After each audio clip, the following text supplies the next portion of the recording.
കഷ്ടം. ഇതുപോലെ നിങ്ങൾക്കും ഇടയ്ക്കിടയ്ക്ക് പണി കിട്ടാറുണ്ടോ? കുഞ്ഞപ്പൻ രാവിലെ തന്നെ എന്നെ ആശുപത്രി കൊണ്ടുപോകാൻ വേണ്ടി റെഡി ആയിട്ടിരിക്കുകയാണ്. ഞാനാണെങ്കിൽ റെഡി ആയിട്ട് ജപ്പാൻ പൈപ്പിന്റെ മൂട്ടി കുത്തിയിരിക്കുകയാണ് കേട്ടോ. ഒരാഴ്ച കഴിഞ്ഞിട്ടാണ് ഇതേ നൂല് പോലെ വെള്ളം വരാൻ തുടങ്ങിയത്.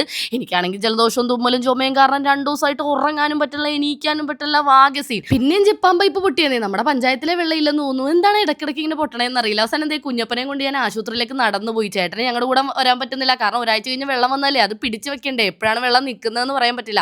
ആശുപത്രി ചെന്നപ്പോൾ നല്ല തിരക്കുണ്ടായിരുന്നു കേട്ടോ. അവിടെ നമ്മുടെ ഒരു സബ്സ്ക്രൈബർ മോനെ കണ്ടപ്പോൾ കുഞ്ഞപ്പൻ അവനായിട്ട് കൂട്ടായിട്ടിരുന്നു. ഞാനാണെങ്കിൽ അവിടെ ഇരുന്ന് തുമ്മി തുമ്മി ജലദോഷം വന്നതിൻ്റെ പൊന്നെ ഞാൻ ചത്ത്.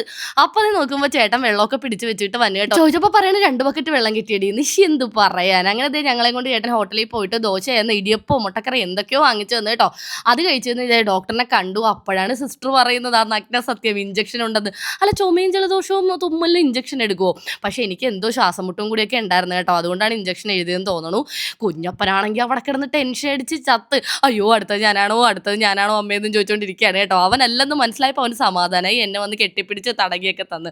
അങ്ങനെ ഞങ്ങൾ നേരെ വീട്ടിൽ പോയി. അപ്പോഴാണ് ഇതേ ചേട്ടൻ ഒരു സ്റ്റാൻഡ് വാങ്ങിച്ചത് വന്നത്. അപ്പോൾ എന്താണെങ്കിലും എല്ലാവരും ചുമ വരാണ്ട് ശ്രദ്ധിച്ചോ. വന്നു കഴിഞ്ഞാൽ ഒരു വല്ലാത്ത അവസ്ഥയാണ്, മാറാൻ ഭയങ്കര പാടാണ്. അപ്പോൾ അത്രയുള്ളൂ. By, see you.